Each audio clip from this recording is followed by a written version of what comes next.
All right, so have you ever, like, really tried to ditch a bad habit? You know the ones I'm talking about? Yeah, I think we all have those vices. This deep dive is about ditching a big one, smoking. And get this, we're diving into this idea of becoming a smoker who doesn't smoke. Okay, now that's a new one. I haven't heard that before. Right. Our guide for this is David R. Bradley.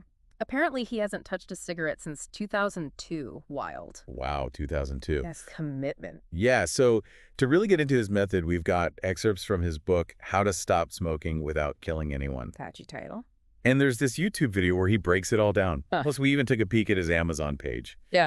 Just to see how he sums it all up for the quick scrollers out there. Nice. Like we're getting the 360 view of his message. Yeah. So what jumped out at you from all this? Well, one thing is how he describes himself, Bradley, was a pack and a half a day, sometimes more, smoker himself, before he became like this whole wellness coach author guy. So he's walked the walk, Yeah. not just some talking head. Exactly. He's been in those trenches of nicotine addiction firsthand. And that kind of authenticity makes a difference, when it's someone who gets it, truly understands the struggle. 100%. And he keeps hitting this phrase, stop smoking, don't quit. It's subtle but intriguing.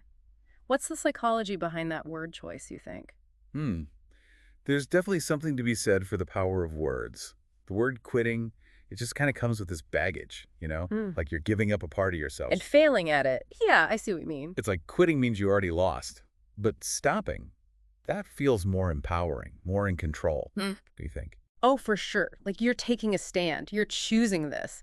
It's not some external force making you do it. Exactly. And that sense of control, ownership over your choices, Right. It's crucial when you're trying to make a change, especially with addiction. Right, because it's easy to feel powerless in the face of addiction. Like you're just along for the ride. And it's not just about willpower.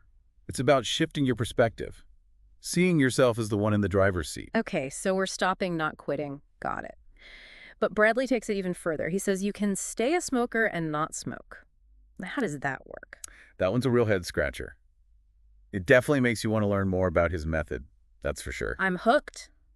Tell me more. So you're telling me I can stay a smoker and not smoke? How does that even work? That's what I want to know. Give me the specifics. Yeah, that's where it gets interesting. You see, Bradley's not just about, the mental game.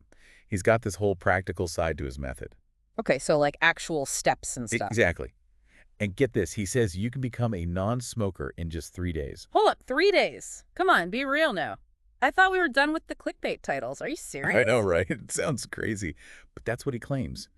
His method is all about this idea of living in the now, like really in the now. Okay, I hear you, but I'm still stuck on this whole 3-day thing. It's about breaking free from the anticipation, like those what-if anxieties about cravings and withdrawal and all that. Okay, but how do you actually do that? Like, how do I live in the now when that craving hits? So instead of letting the craving take over, you just acknowledge it. You're like, hey, craving, I see you, I feel you, but I'm choosing not to smoke right now. So it's not about pretending the craving isn't there. It's about choosing to respond differently. Exactly. And this circles back to the stop, don't quit thing. Yeah.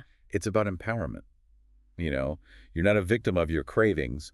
You're making a conscious choice. That makes more sense. But what about the whole physical addiction thing? Like nicotine messes with your brain. Doesn't he address that at all? He does. And he doesn't sugarcoat it.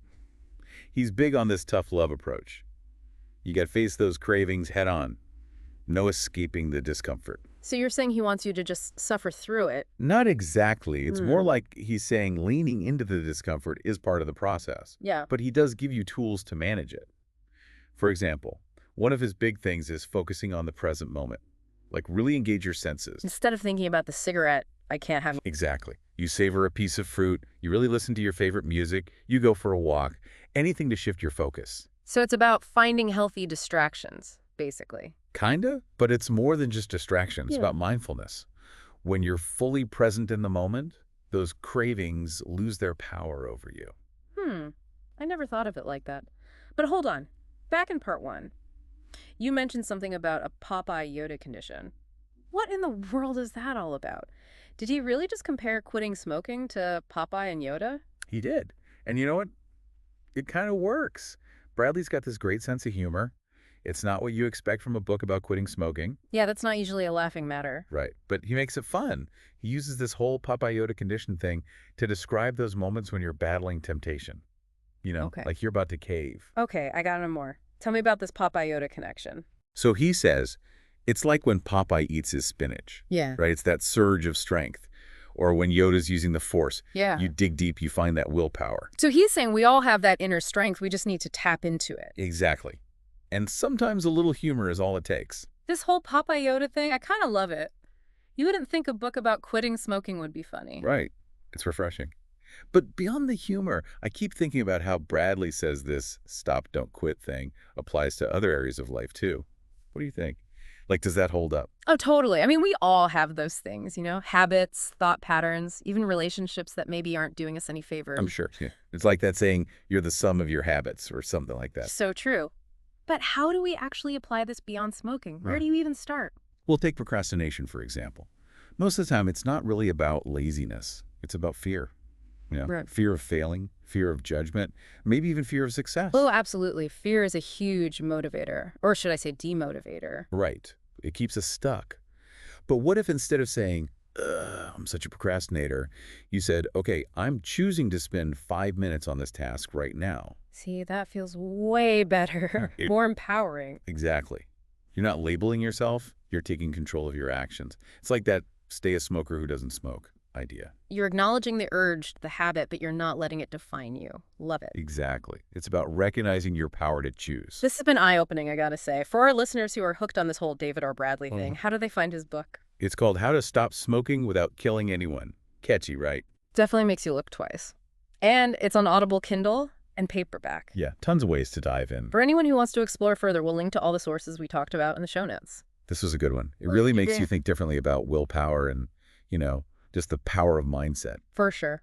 And it leaves us with something big to chew on.